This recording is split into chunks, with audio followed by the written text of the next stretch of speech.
təmin edəcək. Konfrans liqasındakı təmsilçimiz Neftçi meydana çıxana qədər hamımız klublarımızın 7 oyun, 7 qələbə eyfariyasının təsirində idik.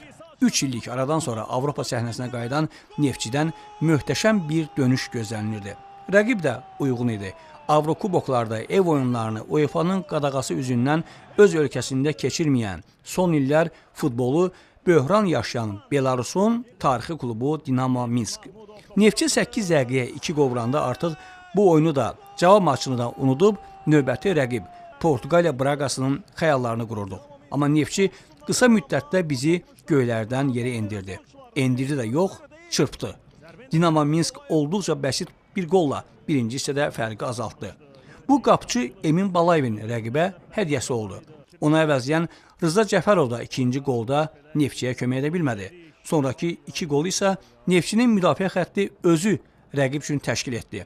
Bir sözlə, rəzalət dolu bir oyun. 0-2-dən sonra adi bir rəqibdən 4 qol buraxan komandaya nə deyəsən ki, ürəyindən tikan çıxsın. Bütün mövsüm boyu haray-həşirlə, dartma yaxam cırıldı ilə, hakimlərlə, affa ilə, çəkişmələrlə gəl Avropaya çıx, onda da elə birinci oyunda öz azarkeşlərinin qarşısında ağzının üstündən 4 sillə vurub geri qaytarsınlar və hələ o sillənin də ikisini bizim publikanı qıcıqlandıracaq bir erməni vursun. Neftçinin kapitanı və baş məşqçinin oyun sonrası açıqlamaları da oyunun özü kimi biabırçı idi.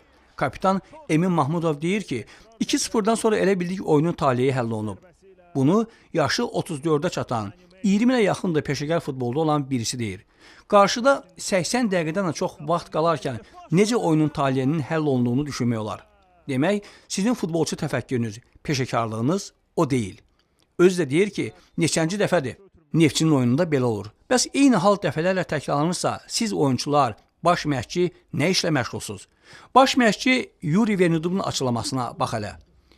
Çox səhvlər etdik, rəqibə imkan yaratdıq. Rəqib bir uzun ötürmə edir və gəlir, fərqlənir. Bu necə olur? Statın sonu. Bu suala siz cavab verməlisiniz, hörmətli Vernudov. Epizodlar yarada bildik, ancaq sən vura bilmirsənsə, rəqib fərqlənir deyirsiniz. Bu futbolun qayda-qanunudur da, kim imkanlardan daha çox istifadə edirsə, o da qazanır. Neftçi bu qədər məşqi, təlim məşq toplanışını bəs nəyə görə keçib? Müdafiə ilə hücumun arasındakı boşluqda az qala mina bastırmaq olardı ki, Belaruslular qapımıza yaxınlaşmasın. Sanki orta xətt deyilən bir anlayış yoxdur Neftçinin oyun sistemində. İndi Neftçinin öz günahını yumaq üçün bir şansı var. Neytral meydanda, Bolqarıstanda oynayan Dinamo Minski səfərdə azı 3 top fərqi ilə məğlub etmək. Bakıda gördüyümüz oyundan sonra biz belə Neftçiyə necə inanaq axı?